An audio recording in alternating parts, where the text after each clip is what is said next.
What could we do to be more a graceful congregation?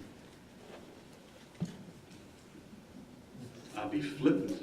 Be more graceful people.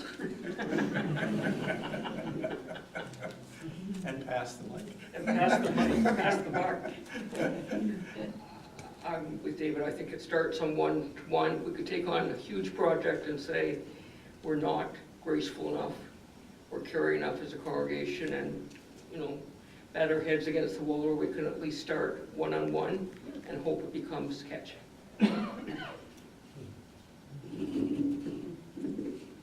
The way to become generous is to be generous.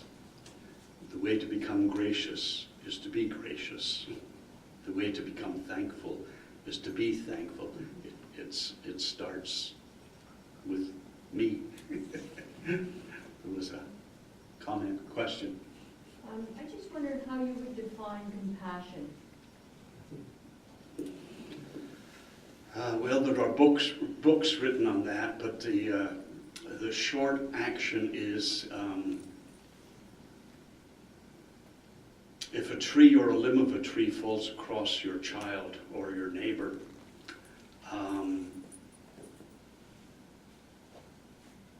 and you crawl underneath the tree or the broken limb to feel their pain, that would be empathy. You would be placing yourself in their shoes and feeling what they're feeling.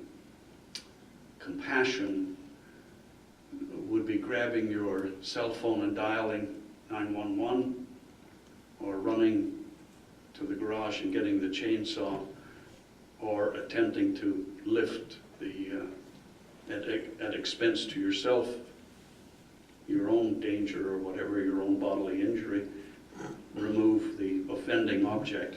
Compassion is doing for the other what needs to be done, and being prepared to pay the price for that. It's the Good Samaritan. Agreed. So sometimes it's It's here. almost scary when a psychiatrist says agreed.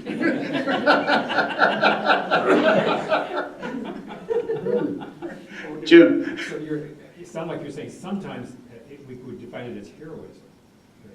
Yes, yes. I didn't hear that. Risking- Sometimes- Heroism, risking jumping into icy waters to save a drowning dog or a drowning child is an act of extreme compassion. It's also very heroic. Some people would say it's the stupidest thing you could do, but it's because it comes from a very deep center, almost an instinct within us. Those who write books, tomes on compassion, say that we are birthed to be compassionate people, and that compassion, it's interesting, the Jewish word for compassion comes from the same root as the Jewish word for womb. We learn compassion in our mother's wombs.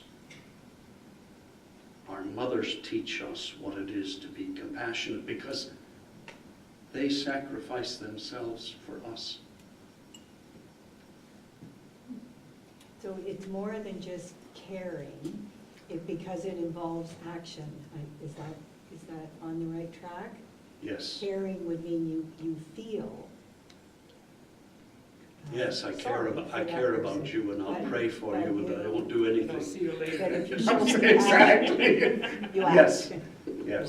Yes, yes. What may I do to help is a compassionate There's a difference response. between caring. It's feeling with rather than for, Yes. taking right into that valley of the shadow. Yeah. And is there a time sometimes you don't ask, you just go ahead and do it? June says, sometimes you don't ask, you just go ahead and do it. Yeah, it is compassionate. Just something very practical. Somebody's in trouble, so you just do something. You don't say, could I do this or could I do that? Yes. Because you want to do it. Susan and then Jim. Okay. I'm just really interested and confounded by the contrast that Joanne set up about caregiving and the incredible effort and work and exhaustion of that role. And on the other side, the sacredness of it. And maybe I have an airy-fairy definition in my mind of sacred. But those seem to be very different, or they're very sort of almost opposite sides of that continuum. I think they can be. So part of being able to reach that place of grace depends on creating a circle. At the center is the person needing care. A little larger circle is you and your 10 strong caregivers, and then there's a larger circle still who will come in and bail when even that gets too much. So that grace or that period of sense of the holy isn't found if one is too exhausted to even look for it. It's probably why some of the Roman Catholic orders have done this so well, because they do it in community, where they can bail each other out as the shift goes on and pray for each other afterwards and say the odd swear word if they need to, if it's been a really bad shift, but they carry one another through it. The Dalai Lama, who was one of the most compassionate people on the face of the earth, says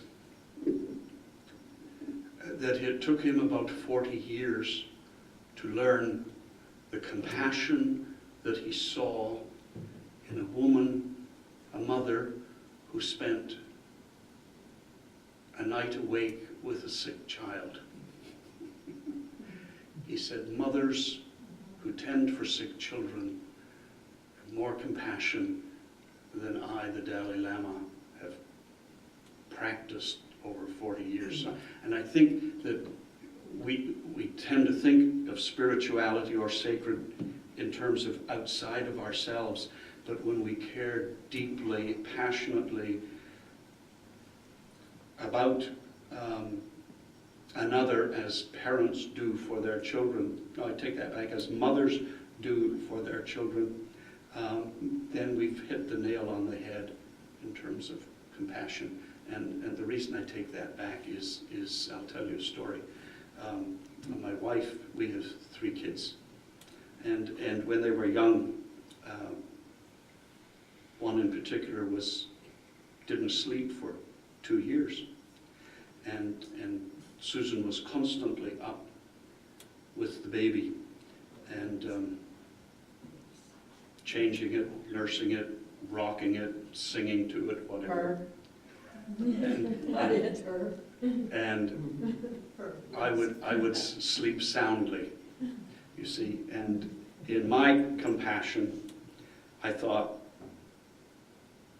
one night I would give Susan a break. I said, I'll look after Pamela. So I got up when Pamela was distressed, and I changed the diaper, and I rocked the baby, and I soothed her down, and I put her back in her crib. And when Susan got up in the morning and left me sound asleep, she discovered I'd put the baby back without putting a clean diaper on. The baby had several bowel movements between my getting up and her getting up. And you can imagine what the crib was like and what the baby was like. And what her humor was like? Compassion. A moment of grace. Frustration and exhaustion along with, I want to be here, I want to be for the person. Yeah. It was a moment of grace. That you're still alive. He's still alive. That too is a moment of grace. David. Could you talk about the blessings of illness, or the blessings of these crises in our lives. We can't prevent them. I think of my life, one simple example, I had chemotherapy and wiped out my ability to taste sweet. And it distorted my ability to taste. And I don't have to point to the challenges of that, but the blessing of it is that Ann and I share a meal, and she tells me how much I'm enjoying it. And so there is this, I'm dependent upon her to tell me. And there's this grace, this mysterious blessing that comes from it. It brings us closer together. In that, I can think of many things in my life, like our daughter's death, that is certainly, I weep every day, even though it's been almost 2 years. But there are blessings that I hear Robin sing differently now, because Erica used to love the Robin sing.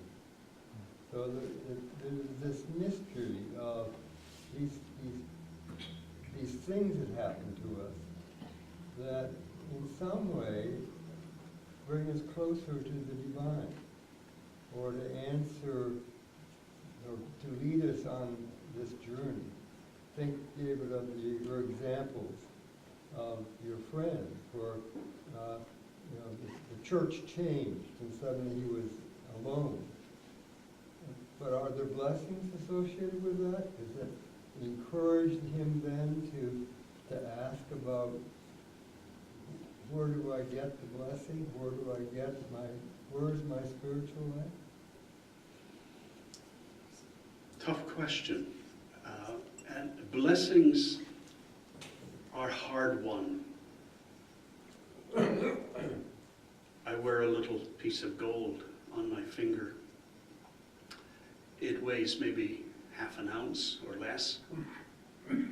It took 2 tons of rock, a lot of sweat, blood, tears to produce it, a lot of money to buy it, price to wear it.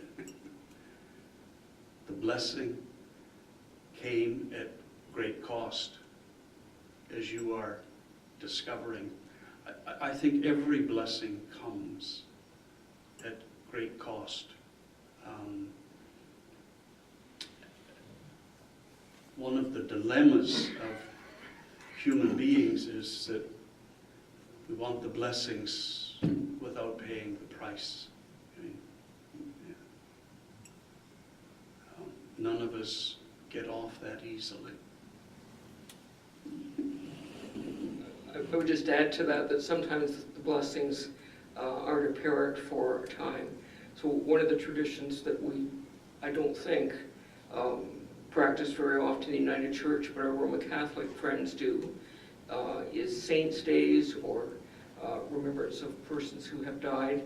And my friends in those traditions tell me that each year when they tell the story of their beloved, it's different from the year before, because they've been able to mine another layer of what that person's life meant, what their life meant to the individual who's still living, what gifts there might be now available to share with others who are just beginning that loss.